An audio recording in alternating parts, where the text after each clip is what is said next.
بسم الله الرحمن الرحيم ويل لكل همزة لمزة الذي جمع مالا وعدده يحسب أن ماله أخلده كلا لينبذن في الحطمة وما أدراك ما الحطمة نار الله الموقدة التي تطلع على الأفئدة إنها عليهم مؤصدة في عمد ممددة صدق الله العظيم.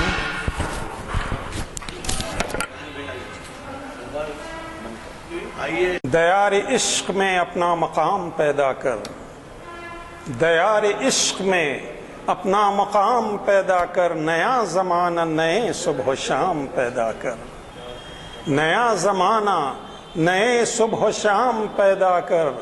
خدا اگر دل فطرت شناس دے تجھ کو، خدا اگر دل فطرت شناس دے تجھ کو، سکوت لال و گل سے کلام پیدا کر، سکوت لال و گل سے کلام پیدا کر.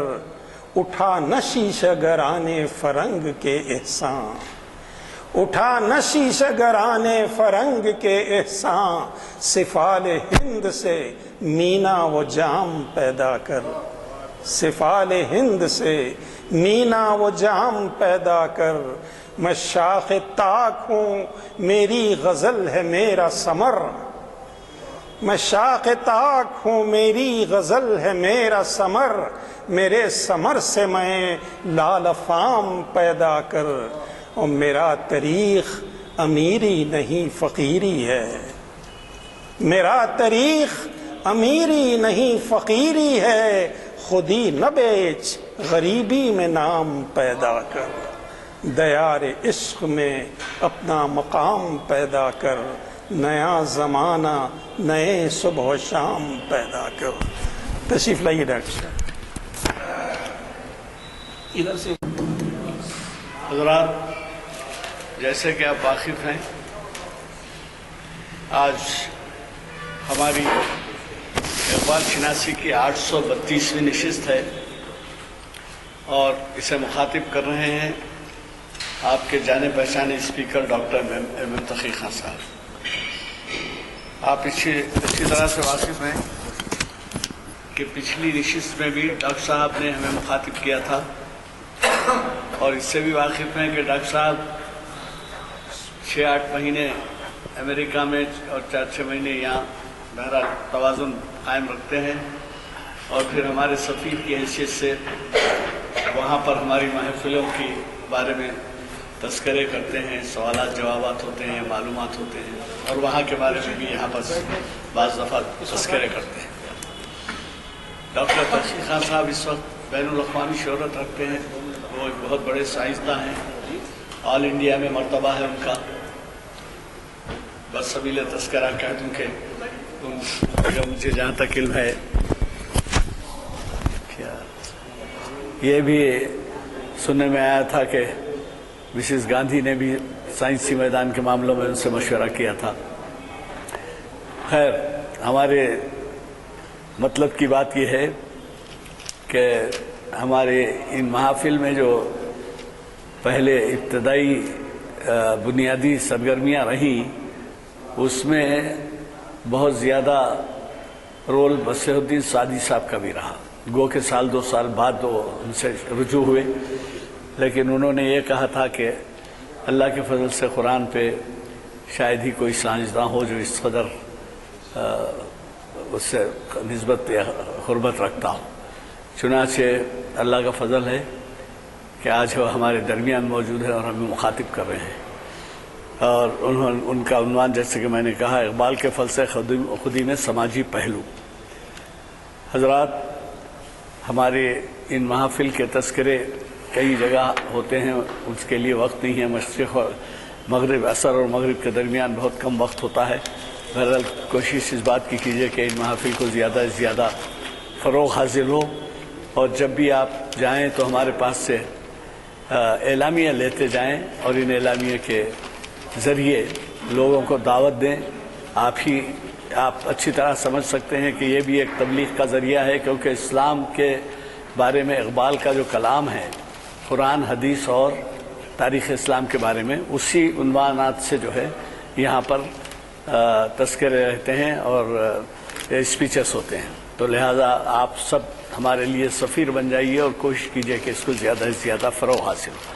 میں آج کے ہمارے فاضل مخرج صاحب سے گزارش کرتا ہوں کہ وہ شہ نشین پر ہمارے ساتھ ہیں، ہمیں مخاطب فرمائیں۔ اللہ الرحمن الرحیم۔ حضرات،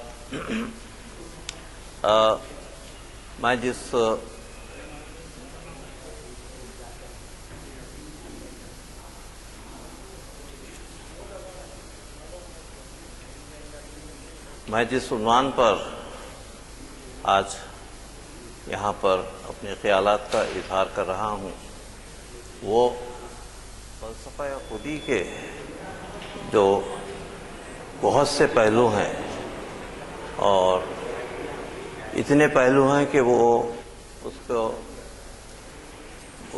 کور کرنے کے لیے کئی لیکچرز کی ضرورت ہے۔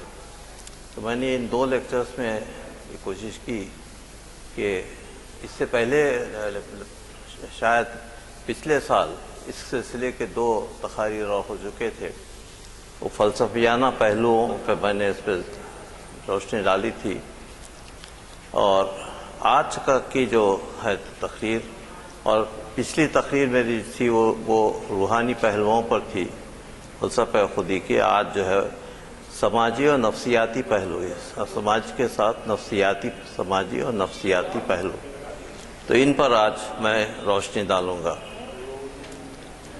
انسان کے جب آپ نفس پر غور کرتے ہیں اور انسان کی ترقی پر جب آپ غور کرتے ہیں، چاہے وہ سماجی ترقی ہو، اقتصادی ترقی ہو یا کوئی اور ترقی ہو، اس میں حرکت کا بہت بڑا حصہ ہے، حرکت۔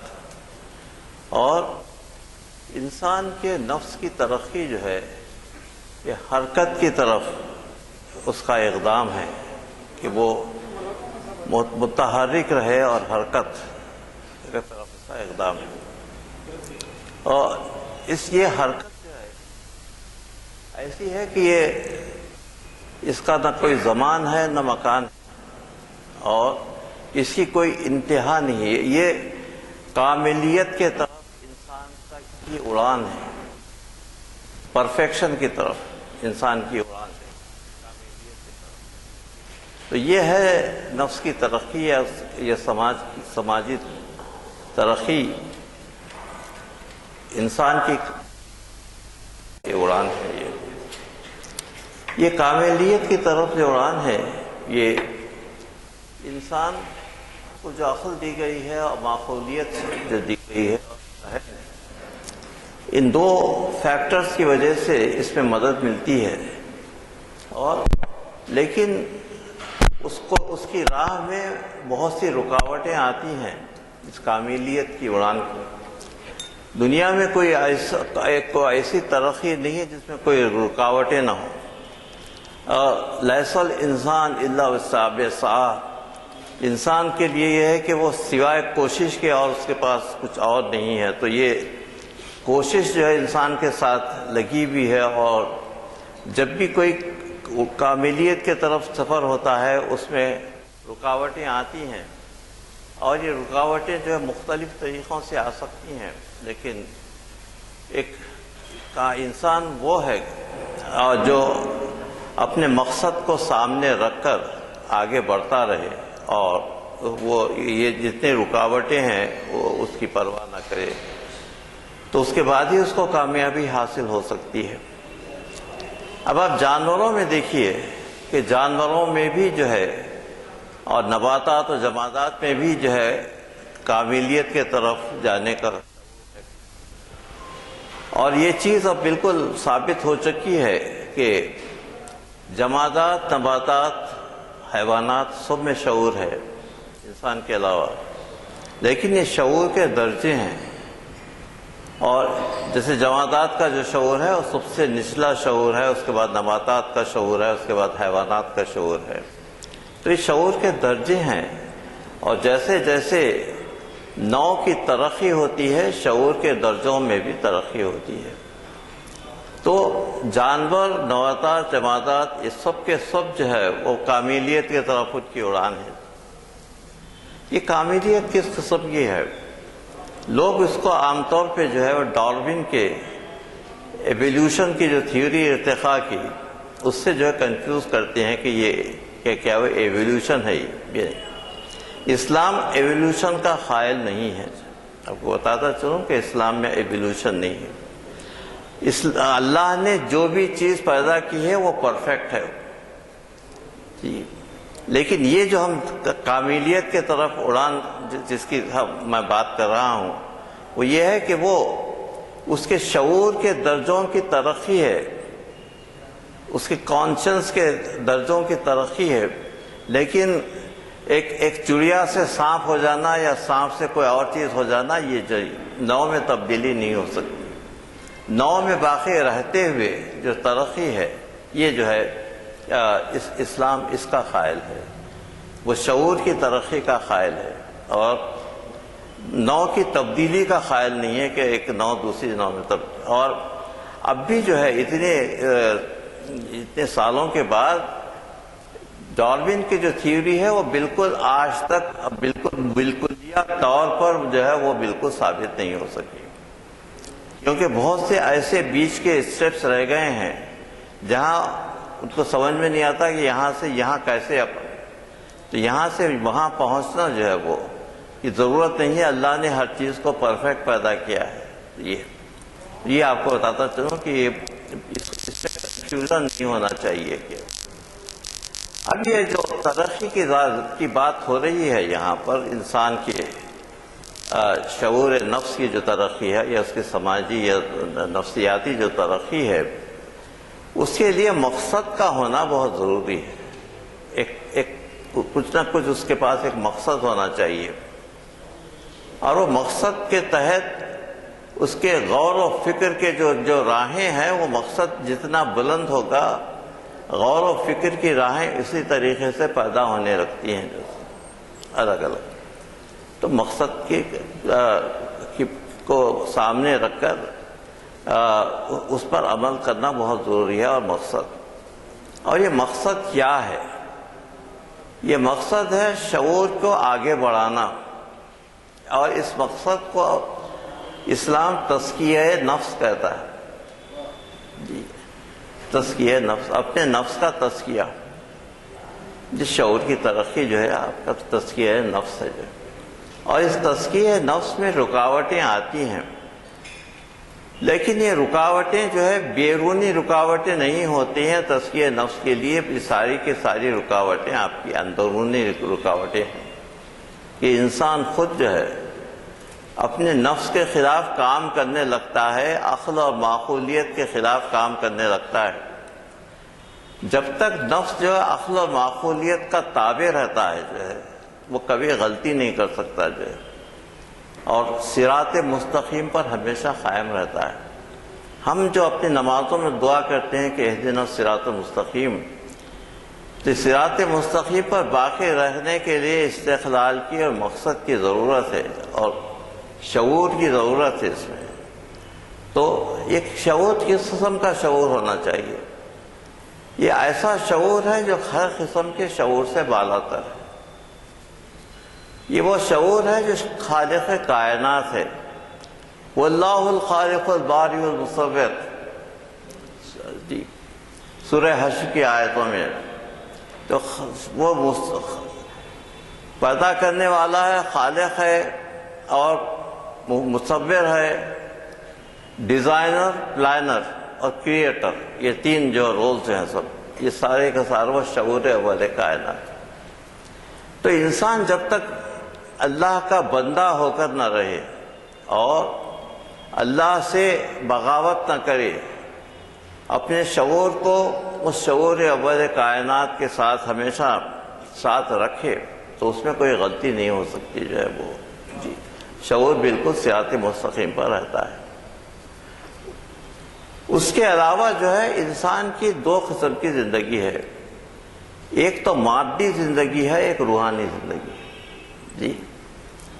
انسان مادہ اور روح کا مجموعہ نہیں ہے، یعنی سمجھنا کہ مکسچر ہے، مادہ ہے یا روح ہے۔ آپ مادہ اور روح ملے ہوئے ہیں طریقے سے کہ آپ اس کو الگ الگ سمجھ نہیں سکتے، اس کو الگ نہیں کر سکتے، لیکن اس کی زندگی کے جو ایسپیکٹ ہیں جس کا تعلق شعور سے ہے وہ ایک مادی شعور ہے اور ایک روحانی شعور ہے۔ تو مادی شعور کیا ہے؟ مادی شعور یہ ہے کہ انسان اپنے اطراف و اکناف اپنے ماحول سے سبق حاصل کرے، اس سے متعلق اس کو معلومات حاصل ہوں۔ تو اطراف و اکناف کے جو معلومات ہیں وہی سائنس کی بیسس ہے، بنیاد سائنس کی کیا ہے؟ اطراف و اکناف کی معلومات حاصل کرنا۔ تو سائنٹسٹ کیا کرتا ہے کہ اپنے حواس خمسہ کو ایک جگہ کر کر ایکسپیریمنٹس کرتا ہے، اس کے بعد کسی ایک نتیجے پہ پہنچتا ہے، لیکن وہ نتیجہ اس کے جو مشاہدات ہیں اس کی حد تک جو ہے وہ محدود رہتا ہے، لیکن وہ اس کو جنرلائز نہیں کر سکتے۔ جو آپ اس کو جنرلائز کرنے کے لیے کئی ایسے تجربوں کو ملانے کی ضرورت ہے، اس کے بعد تھیوری بنتی ہے، اور اس کے بعد جو اس طریقے سے انسان کی نالج میں اضافہ ہوتا ہے۔ تو اطراف و اکناف کی نالج جو ہے بہت امپورٹنٹ ہے۔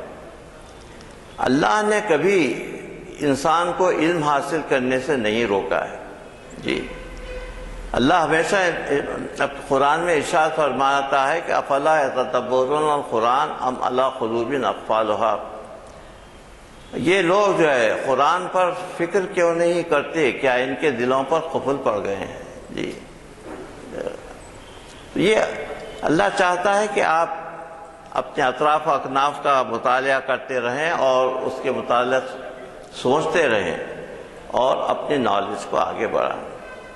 تو میں یہ کہوں گا کہ اسلام میں وحی اور معلومات میں دونوں میں کوئی فرق نہیں ہے جی۔ اس کو انگریزی میں کہوں گا کہ ریویلیشن اور ریزن، معقولیت اور سائنس میں اور مذہب میں وحی میں کوئی فرق نہیں۔ وہی ہے جو ریزن ہے، ریزن وہی ہے جو وحی ہے۔ اسلام کی یہ خوبی ہے کہ ریولیوشن اور ریزن میں اسلام نے کوئی فرق نہیں رکھا، لیکن دوسرے اقوام نے خصوصاً کرسچینٹی نے وحی کو ریزن سے الگ کر دیا، کہا کہ مذہب بالکل الگ ہے، سائنس بالکل الگ ہے، اور مذہبی لوگوں کو سائنس کے طرف نہیں آنا چاہیے، اور اس طریقے سے جو ہے سائنٹسٹ کو جو ہے مذہب کی طرف نہیں آنا چاہیے۔ تو اسی طریقے سے جو ہے لا مذہبی کا جو سلسلہ شروع ہوا ہے وہ اب تک جاری ہے کہ مذہب سے بالکل دور ہوتے چلے گئے، اللہ سے بالکل دور ہوتے چلے گئے۔ اور لیکن اسلام نے کہا کہ تمہاری فطرت وہی ہے جو کائنات کی فطرت ہے۔ یہ بہت اہم قرآن کا نقطہ ہے کہ تمہاری وہی فطرت ہے جو کائنات کی فطرت ہے۔ یہ سورہ روم کی آیت نشان 30 کے طرف آپ کو میں اشارہ کرنا چاہتا ہوں، جس میں اللہ کہتا ہے کہ فَأَقِمْ وَجْهَكَ لِلدِّينِ حَنِيفًا فِطْرَةَ اللَّهِ الَّتِي فَطَرَ النَّاسَ عَلَيْهَا لَا تَبْدِيلَ لِخَلْقِ اللَّهِ ذَلِكَ الدِّينُ الْقَيِّمُ وَلَكِنَّ أَكْثَرَ النَّاسِ لَا يَعْلَمُونَ۔ دین قیم یعنی قدیم جو دین ہے، اس کی طرف اپنی توجہ کر، کیونکہ اس میں وہ تمہاری وہی فطرت ہے جو کائنات کی فطرت ہے۔ فطرت اللہ التی فطر الناس علیہا، جو ناس کی فطرت ہے وہ تمہاری فطرت ہے، اس میں کوئی فطرت میں کوئی تبدیلی، کوئی فرق نہیں ہے۔ لا تبدیلہ لخلق اللہ، اللہ کی خلقت میں کوئی تبدیلی نہیں ہو سکتی۔ یہ ایولیوشن کے جو خلاف کی بات ہے وہ یہی ہے کہ اللہ کی خلقت میں کوئی تبدیلی نہیں ہو سکتی۔ اور یہ دین القیم ہے، اور لیکن بہت سے لوگ اس کے متعلق نہیں جانتے. تو یہ فطرت کے دو حصے جو ہے، ایک تو مادی اور دوسرے روحانی، یہ دونوں کے دونوں قرآن میں ہوتے ہیں. اللہ فرماتا ہے کہ سنُرِیہِمْ آیاتنا فی الآفاق وفی انفسہم حتی یتبین لہم انہ الحق. ہم اپنی آیات کو آفاق میں یعنی کائنات میں اور خود تمہارے نفوس میں بتلا دیں گے، تاکہ تم کو معلوم ہو کہ حق کیا ہے. تو مطلب یہ ہے کہ حق جو ہے مادے سے بھی متعلق ہے اور روح سے بھی متعلق ہے. مادہ اور روح دونوں جو ہے اللہ کی کریشن ہے، اور اللہ دونوں کو اپنے آیات کہہ رہا ہے، اور اس کے متعلق معلومات حاصل کرنے کے لیے انسان کو چاہ رہا ہے کہ انسان اس کے متعلق معلومات حاصل کرے. اب مقصد کے پاس آئیے تو مقصد کی تکمیل کے لیے اور کن کن چیزوں کی ضرورت ہے. مقصد کی تکمیل کے لیے سب سے پہلے جو ہے ڈٹرمنیشن کی ضرورت ہے کہ انسان جو ہے بہت ہی ڈٹرمنیشن کے ساتھ آگے بڑھے اور پاکیزگی نفس کا خیال کرتے ہوئے آگے بڑھے، اور اس پاکیزگی نفس کے لیے اور نفس کے جو ہے تزکیہ نفس کے لیے انسان کو روحانیت کی ضرورت ہے. اور روحانیت میں انسان کا گائیڈ کیا ہے؟ روحانیت میں انسان کا گائیڈ جو ہے مذہب ہے.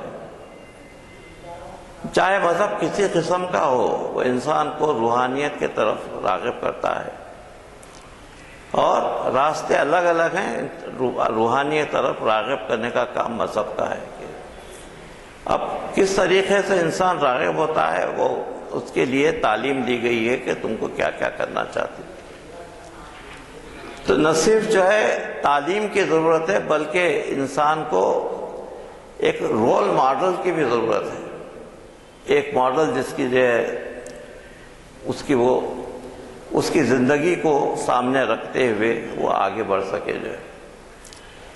تو اس کے لیے ہمارے پاس یہ رول ماڈل کیا ہے؟ ہمارے پاس یہ رول ماڈل ہمارے حضور کی ذات ہے صلی اللہ علیہ وسلم.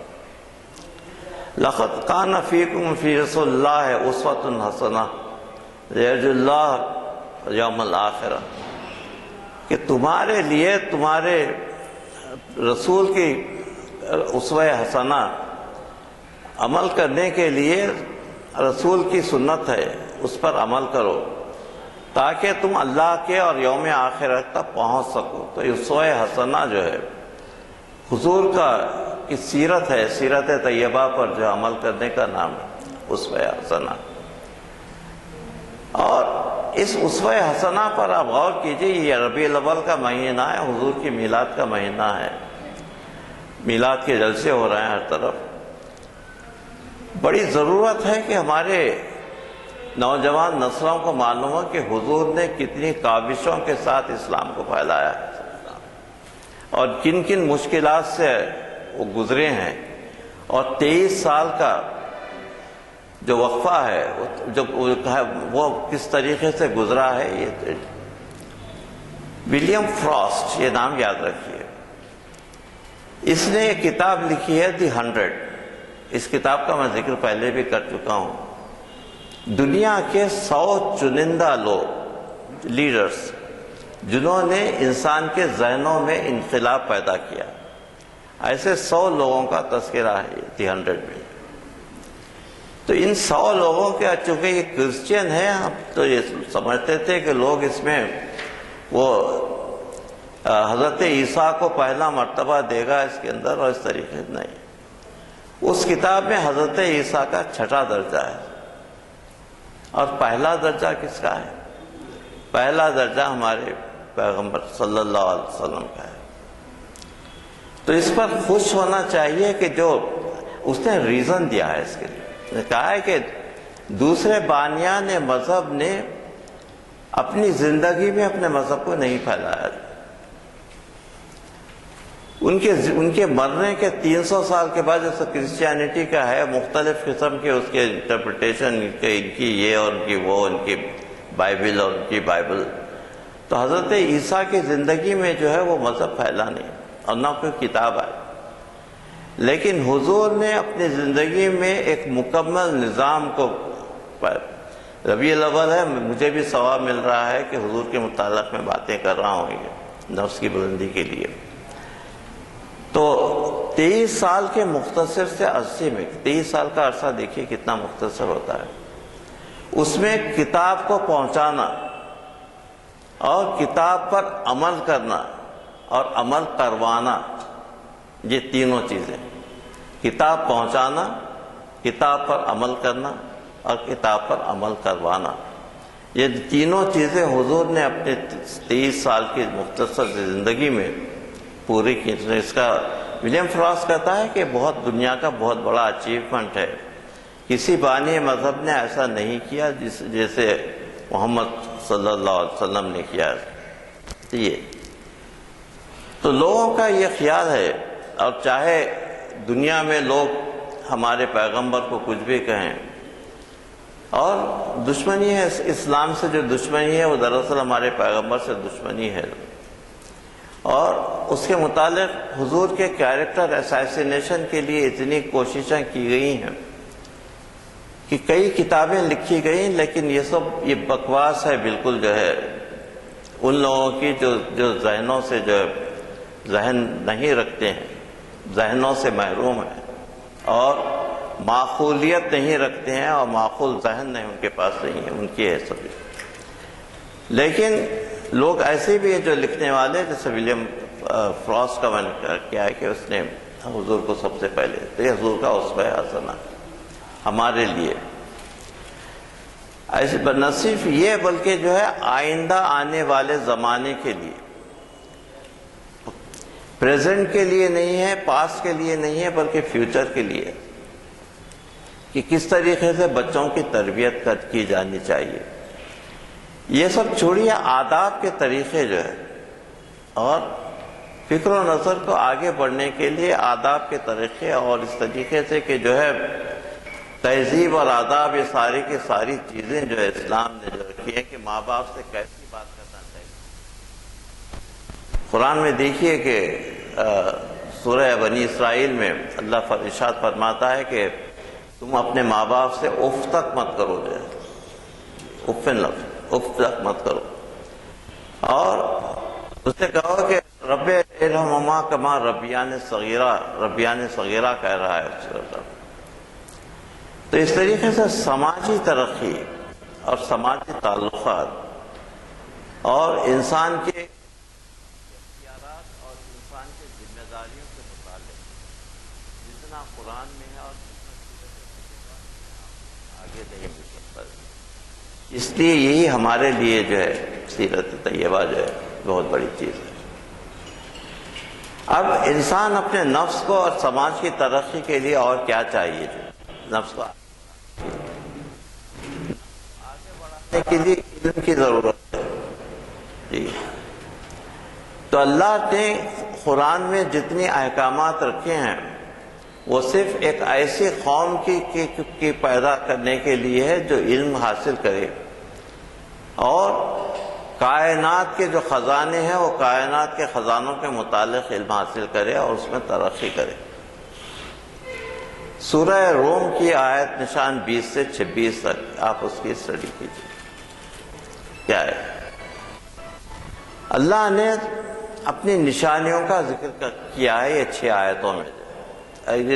نشانیوں میں یہ چاند ہے، سورج ہے، آتش فشاں کے پہاڑ ہیں اور چمکتی ہوئی بجلیاں ہیں، زلزلے ہیں، یہ ساری چیزوں کو اپنی نشانیاں کہا ہے. اور ہر نشانی کو، ہر آیت کے اختتام پر یہ ٹکڑا کہ انا ذالک لآیات لقوم یعقلون، یہ میری ساری نشانیاں اس قوم کے لیے ہیں جو عقل رکھتی ہیں. جی، انا ذالک لآیات لقوم یسمعون، یہ ان کے لیے ہے یہ جو سنتے ہیں. قوم یتفکرون، وہ اس قوم کے لیے جو فکر کرتی ہے، فکر و نظر کو آگے بڑھاتی ہے. یہ اس کا اللہ فرماتا ہے کہ کائنات کی کنجیاں تو اللہ کے پاس ہیں.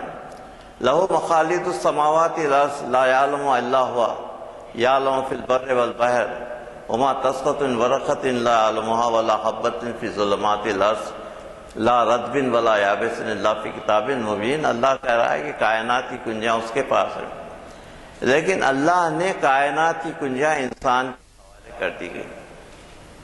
اور ایک حوالے کرنا ضروری تھا، کیونکہ انسان کو اپنا نائب بنا کر جب اس کائنات سے گزار رہا تھا، تو اسلام میں انسان کی شان یہ ہے کہ وہ اللہ کا نائب ہے اس کائنات میں.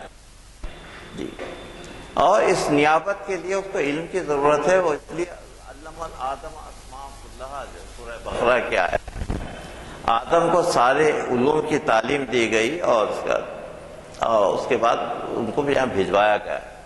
تو علم بہت ضروری ہے. تو امیر المومنین علی ابن ابی طالب فرماتے ہیں کہ العلم و علمان، علم الادیان اور علم الابدان، دو قسم کے علم ہیں. علمان، ایک تو باڈیز کا علم ہے اور دوسرے دینی علم ہے، علم الادیان ہے. تب یہاں پر دو روحانی علوم اور اس کے بعد مادی علوم دونوں کی یہاں پر تقسیم ہو گئی ہے. اور قرآن میں اسی قسم کے مادی علوم کا بھی ذکر ہے، روحانیت کا بھی ذکر ہے کہ انسان جو ہے دونوں تربیت حاصل کرے، مادی علوم میں بھی اور جو ہے روحانی علوم میں. اور روحانی علوم کو حاصل کرنے کے لیے حضور نے فرمایا کہ انی تارک فیکم الثقلین. دو یہ حدیثیں ہیں، آپ دیکھیے. اب آپ دونوں اگر بھی میں سمجھتا ہوں اس میں کوئی کسی قسم کا کوئی چینج، کوئی جو ہے فرق نہیں ہے. انی تارک فیکم الثقلین کتاب اللہ و سنتی. میں تمہیں دو چیزیں چھوڑے جاتا ہوں، ایک تو اللہ کی کتاب، دوسرے میری سنت. ابھی وہ اسوہ حسنہ جو ہے اس کے متعلق بات کی گئی. ٹھیک. دوسری حدیث یہ ہے کہ انی تارک فیکم الثقلین کتاب اللہ ہے وہ اطرتی و اہل بیتی. کتاب اللہ کی کتاب اور میری اطرت اور اہل بیت، اگر تم ان سے تمسک اختیار کرو تو کبھی گمراہ نہیں ہوگے. تو اطرت جو ہے حضور سے الگ نہیں ہے. اس طریقے سے اگر آپ ان کی سنت کو اہل بیت کی سنت سمجھیں اور دونوں میں کوئی فرق نہیں، کتاب اللہ ہے وہ سنتی لیجئے یا کتاب اللہ ہے وہ اطرتی لیجئے. اور حضور فرماتے ہیں کہ یہ دونوں آپس میں الگ نہیں ہوں گے جب تک یہ حوض کوثر پر نہ پہنچ جائیں، اور یہ تمہاری بخشائش کے لیے کافی ہے. تو علم حاصل کرنا ہے تو یہ دونوں چیزوں کا علم حاصل کرنا ہے، علم الادیان اور علم الابدان کا جو ہے. اور جتنے برانچز ہیں سائنس کے، یہ ہسٹری آف ہیومینٹی پر آپ غور کیجئے. بہت سے لوگوں نے لکھی ہے اس پہ تاریخ، اور اربوں کی روشن تاریخ. ہمارے حضور کے 100 سال کے بعد سن دوسری ہجری میں جو ترقی ہوئی ہے سائنس میں، وہ ساری کی ساری ترقی عربوں کی وجہ سے. اب الجبرا لیجئے. الجبرا کیا ہے؟ الجبرا جو ورڈ ہے جو ہے وہ عربی ورڈ ہے. جی، اس طریقے سے ٹریگنومیٹری، جیومیٹری، اس طریقے علم ہندسہ اور علم ریاضی اور مختلف قسم کے علوم، سارے کے سارے بڑے بڑے سائنسدان پیدا ہوئے، اور مسلم سائنسدانوں نے 1000 سال تک علم کی شمع کو جلائے رکھا جو ہے. تو میں اپنے نوجوانوں سے کہنا چاہتا ہوں کہ آپ یہ مت سمجھیے کہ مغرب کے لوگ ہی عالم ہوئے ہیں، اور یہ نہیں ہے. یہ سارے کا سارا اسلام کا صدقہ ہے کہ 1000 سال تک عربوں نے جو کام کیا ہے، یہ کام جو ہے پھر بعد میں یورپ میں پاس ہوا، اور اس کے بعد وہاں پہ اس کو ترقی ہونے لگی.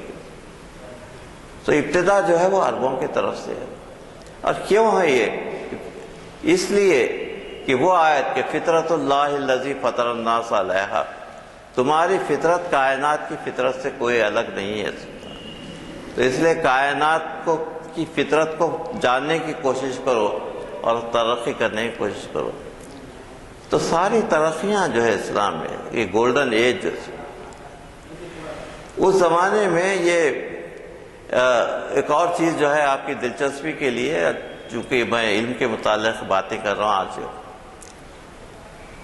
جتنے جیومیٹری تھی اس زمانے میں، وہ جو ہے یوکلیڈین جیومیٹری جو ہے، گریک جیومیٹری، وہ سب 2 آبادی ہے، لینتھ اور بریتھ، ڈیپتھ کا کوئی ان کے پاس کانسیپٹ تھا ہی نہیں، جو سارے کے سارے فگر جو ہے ٹرائنگل ہو یا کچھ بھی لیجیے، جو ہم پڑھتے تھے اپنے بچپن میں جو ہے یوکلیڈس جیسا، وہ سارے کے سارا 3 ڈائمینشنز کا کوئی تصور تھا نہیں۔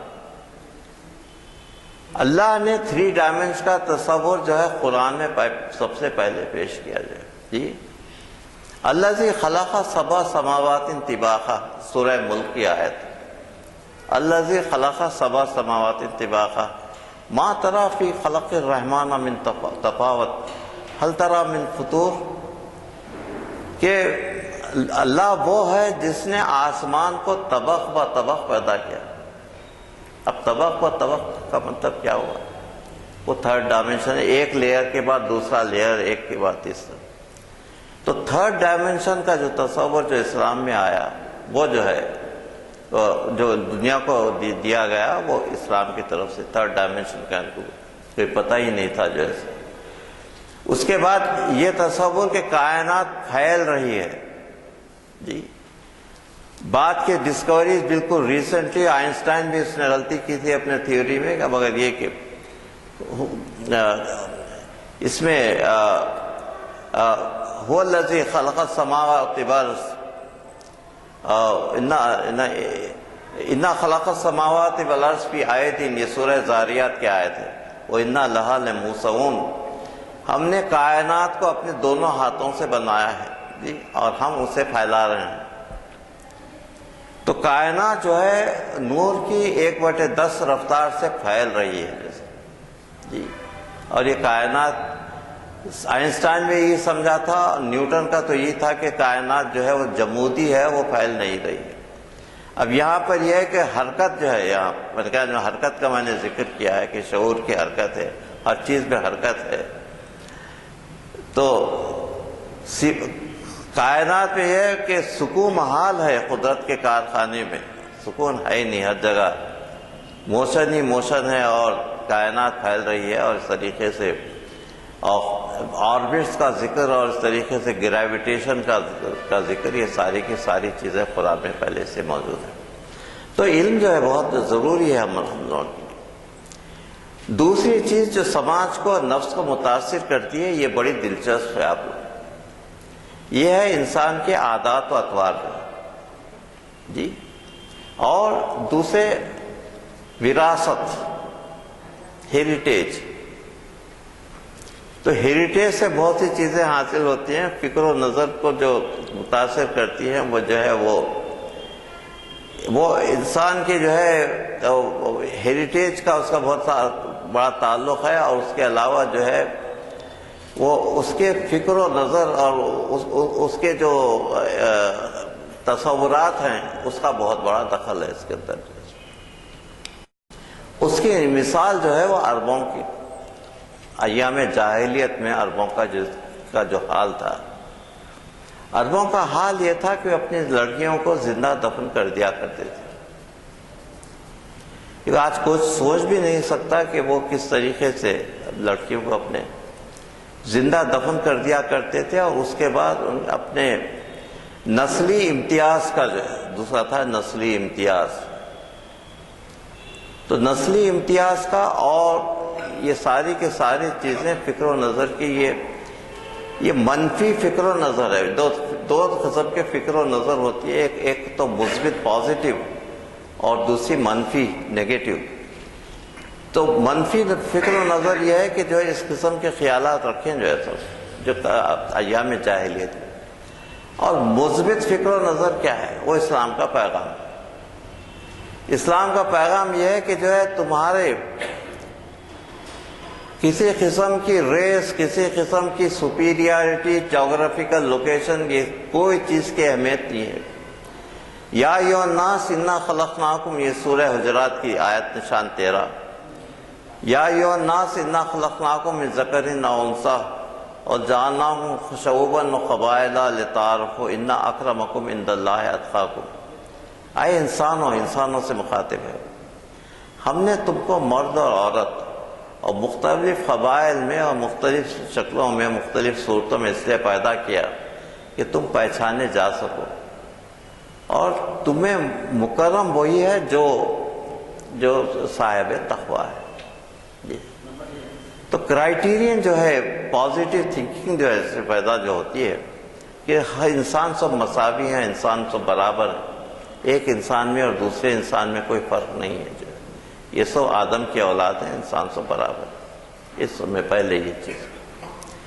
دوسرے، عادات و اطوار کو درست کرنے کے لیے اللہ نے قرآن میں بہت سی آیتیں رکھی ہیں اس کے۔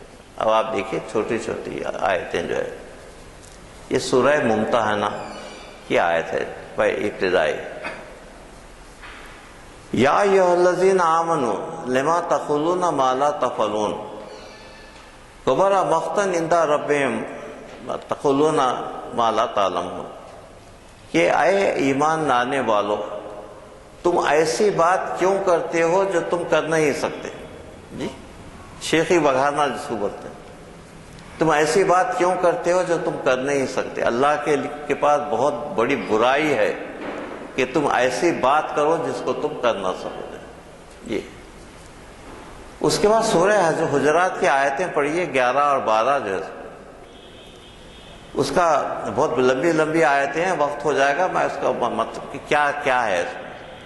آیت نشان 12، آیت نشان 12 میں یہ ہے کہ تم اے لوگو، تم ہر ایک کے متعلق اچھا ظن رکھو، جی، گمان بد مت کرو، اور پیٹھ پیچھے اسی کی چغلی مت کھاؤ جائے۔ تم پسند کرو کہ کیا تم اپنے مردہ بھائی کا گوشت کھاؤ جائے، یہ قرآن اس کی جی۔ اور آیت نشان 11 میں اللہ کہہ رہا ہے کہ اے ایمان لانے والو، تم دوسری قوم کا جو ہے مذاق مت اڑاؤ، جی، دوسری قوم کا مذاق مت اڑاؤ۔ ممکن ہے کہ وہ بہت چند ایسپیکٹس میں تم سے اچھے ہو سکتے ہیں، جیسے جی، اور ان کو نک نیم سے مت پکارو۔ ہمارا ہے الو کا پٹھا اور یہ اور وہ جیسے نک نیم سے، یہ اللہ کہہ رہا ہے کہ تم یہ سب چیزیں جو ہے مت کرو۔ یہ تو دیکھیے فکر و نظر کی مثبت جو ترقی ہے کہ اللہ نے یہ سب چیزوں کو حرام کر دیا، سب ان چیزوں کو ذکر کر دیا ہے کہ یہ ساری چیزیں مت کیا کرو۔ اس کے بعد سورہ ممتحنہ کی ایک آیت، اس میں ان زمانے کی عورتوں کی حالت کا ذکر ہے اس کے اندر، کہ اے رسول صلی اللہ علیہ وسلم، جب تمہارے پاس عورتیں بیعت کرنے کے لیے آئیں کہ تو تم دیکھو کہ وہ شرک نہ کریں سب میں پہلے، اور وہ جھوٹ نہ بولیں، وہ چوری نہ کریں، بہتان مت باندھیں دوسروں پر جیسے، جی، اور اپنے اولاد کا قتل نہ کریں جو، اس کے بعد ان سے بیعت لو۔ یہ سارے سماج کی جتنی برائیاں ہیں، ساری سماج کی برائیاں چاہے عورتوں کی ہوں یا مردوں کی، دونوں کھلی طور پر جو ہے بیان کر دیا گیا ہے۔ اب اس کا علاج کیا ہے؟ علاج آپ سن کر بڑے خوش ہوں گے۔ اس کا علاج کیا ہے؟ اس کے یہ جو برائیاں ہیں، یہ دو قسم کی برائیاں ہیں، آپ اس پہ غور کیجئے۔ ایک تو عقیدے کی منفی عقیدہ جو ہے، عقیدے کی غلطی، اور دوسرے عادات و اطوار عقیدہ۔ تو اسلام نے سب سے پہلے عقیدے پر حملہ کیا، کہا کہ تم شرک مت کرو، قولوا لا الہ الا اللہ تفلحوا، جو ہے تم لا الہ الا اللہ کہو اور فلاح پا جاؤ۔ تو شرک پر سب سے پہلے حملہ تھا کہ جو ہے اللہ کو واحد جانو، اللہ میں شرک کی ذات میں شرک مت کرو، یہ عقیدے کا جو درست کرنا تھا، کیونکہ ان کے پاس 360 بت تھے اس زمانے میں، اور 360 بت جو ہے وہ رکھتے کعبے میں رکھے جاتے تھے اور سب کی پرستش ہوتی تھی عقیدے پر۔ اس کے بعد عادات و اطوار کو چینج کرنا، یہ بہت بڑا دشوار کن مرحلہ تھا۔ عادات و اطوار کو چینج کرنے میں سب سے پہلے شراب خوری تھی، جیسے عام طور پہ شراب پیا کرتے۔ شراب کو ایک دم حرام کرنا بہت مشکل تھا، تو اس لیے پہلے حکم یہ دیا گیا کہ اے ایمان لانے والوں، تم نشہ کی حالت میں جب رہو تو تم نماز مت پڑھو، نشہ کی حالت میں نماز مت پڑھو۔ مطلب یہ ہے کہ تھوڑا سا مارجن دیا گیا تھا تاکہ اپنے کو درست کر سکیں۔ یہ ایک چند عرصے تک چلتے رہا، اس کے بعد شراب کو بالکل حرام کر دیا گیا، نجس کر دیا گیا، اور کہا کہ نہیں یہ بالکل حرام ہے، اب تم نہیں پی سکتے اس کو۔ تو دو اسٹیجز میں اس کو امپلیمنٹ کیا گیا، انسان کی فطرت کا خیال کرتے ہوئے۔ اور دوسری چیز غلامی تھی۔ لوگ اعتراض کرتے ہیں کہ اسلام نے غلامی کو ختم نہیں کیا، غلامی باقی رہی۔ لیکن دیکھیے غلامی اس زمانے میں ہر قوم میں تھی، اور اس طریقے سے غلاموں کی تجارت ہوتی تھی کہ جو اس کو روکنا بہت مشکل تھا۔ لیکن غلامی کو اسلام نے ترک تو نہیں کیا، لیکن غلاموں کے اسٹیجز کو اتنا بڑھا دیا کہ لوگ جو غلام بننا پسند کرنے لگے۔ اب خود جو ہے حضور کے جو غلام تھے ابو ذر غفاری، ان کو دیکھیے کہ ان کی کیا طرز زندگی تھی، اور حضور کے جو بلال تھے مؤذن، وہ کالے تھے، حبشی تھے، لیکن وہ اور سین اور شین میں فرق نہیں کر سکتے تھے، لیکن اللہ نے کہا کہ اس کا شین جو ہے تمہارے سین سے ہم کو بہتر لگتا ہے۔ تو اس طریقے سے عادات و اطوار میں اسلام نے چینج لائے۔ تو تیسرا جو ہے وہ روحانی ترقی کے لیے تھا۔ آخری مرحلہ جب سب یہ ساری چیزیں ہو گئی تو آخری مرحلہ یہ تھا کہ سب سے پہلے منافقت کی جو ہے تردید کی گئی، روحانی ڈوز کہ منافقین کیا ہیں، اور وہ یہ کہ کچھ کہتے کچھ ہیں اور کرتے کچھ اور ہیں۔ سورہ منافقون پڑھ کے دیکھیے، پورے قرآن میں ایک پورا سورہ ہے جس کو جمعے کے دن آپ تلاوت کرتے ہیں اس میں۔ تو منافقت کی جو ہے مخالفت کی گئی، چوری کی مخالفت کی گئی، اور چوری کی سے کہ جو ہے بہت ہاتھ کاٹنے کا جو حکم دیا گیا تھا وہ جو ہے وہ، اور زنا کی جو ہے مخالفت کی گئی، چوری کی مخالفت کی گئی۔ لیکن زنا کے پنشمنٹ کے لیے جو ہے کتنا مشکل ہے کہ 4 آدمی دیکھیں اس کو، جیسے تو 4 گواہ نہ کبھی پیدا ہو سکتے ہیں، تو جو ہے وہ جو ہے اس پہ کوئی مقدمہ چل سکتا ہے۔ تو مطلب یہ کہ اس کے اور اللہ کے درمیان شعور ہے بس ختم، کہ وہ اپنے گناہ کو احساس کرے، جیسے مطلب یہ۔ تو یہ ساری باتیں جو ہیں جو اسلام نے کی ہیں لوگوں کے عادات و اطوار کو چینج کرنے کی، جو ہے میں سمجھتا ہوں ایک بہت بڑا ریولیوشن تھا، اور نفسیاتی ترقی کا جو ہے بہت بڑا پہلو۔ آپ کا بہت بہت شکریہ۔